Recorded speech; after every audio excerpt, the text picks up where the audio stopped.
Big boss season 7 ലൈവിൽ ഇപ്പോൾ നടന്നുകൊണ്ടിരിക്കുന്ന അനുമോളും അനീഷേട്ടും കൂടെ സംസാരിച്ചുകൊണ്ടിരിക്കുകയാണ്. തൊട്ടപ്പുറത്ത് ഫുഡ് കഴിച്ചുകൊണ്ട് നമ്മുടെ ഷാനവാസൊക്കെ ഉണ്ട്.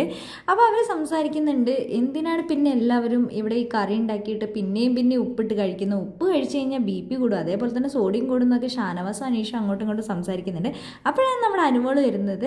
അപ്പോഴേക്കും അനീഷേട്ടും പുഞ്ചിരിച്ചുകൊണ്ട് അനുമോളോട് പറയുന്നുണ്ട് താങ്ക് യു സോ മച്ച് എന്ന് പറയുന്നുണ്ട്.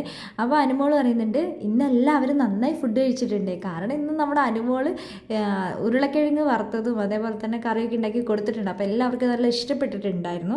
അതുകൊണ്ട് എൻ്റെ ടീമാണെന്ന് പറഞ്ഞിട്ട് ഭയങ്കര സന്തോഷമുണ്ട് അനീഷേട്ടന്. നാളെ നമുക്ക് ബീട്രൂട്ട് ചോറ് ഉണ്ടാക്കാം, തക്കാളി ചോറ് ഉണ്ടാക്കുന്ന പോലെ തന്നെയാണെന്നൊക്കെ അനുമോൾ പറയുന്നുണ്ട്. ഇതേപോലെ തന്നെ നമുക്ക് ഉരുളക്കിഴങ്ങ് ഫ്രൈ ഒക്കെ ചെയ്ത് കൊടുക്കാം, അങ്ങനെയാണെങ്കിൽ എല്ലാവരും വയറ് നിറച്ച് ഭക്ഷണം കഴിക്കുന്നത്. അപ്പോൾ അനീഷേട്ടൻ അനുമോളോട് ചോദിക്കുന്നുണ്ട്, അനുമോളെ ഞാനൊരു കാര്യം ചോദിക്കട്ടെ, നമ്മൾ കറിയിൽ ഉപ്പിടുന്നതാണല്ലോ, പിന്നെ എന്തിനാണ് ഇവിടെയുള്ളവർ പിന്നെ ഉപ്പെടുത്ത് കഴിക്കുന്നതെന്ന് ചോദിക്കാം.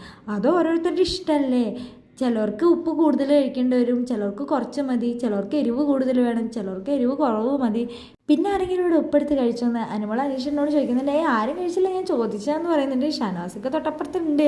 ഷാനവാസിക്കാരെ നോക്കിയിട്ടാണ് അനുമോൾ ചോദിക്കുന്നത്. പക്ഷേ അനീഷേട്ടൻ പറയുന്നുണ്ട് കഴിച്ചിട്ടില്ല എന്ന് പറയുന്നുണ്ട്. നാളെ നമുക്ക് അടിപൊളിയാക്കാം അനീഷേട്ട, നാളെ നമ്മളിങ്ങനെ ചോറുണ്ടാക്കി കൊടുത്തു കഴിഞ്ഞാൽ എല്ലാവരും നന്നായി വയറ് നിറച്ച് കഴിക്കുമെന്ന് പറയുന്നുണ്ട്. അനീഷേട്ടൻ എന്താണെങ്കിലും ഭയങ്കര ഹാപ്പി ആയിട്ടുണ്ട്.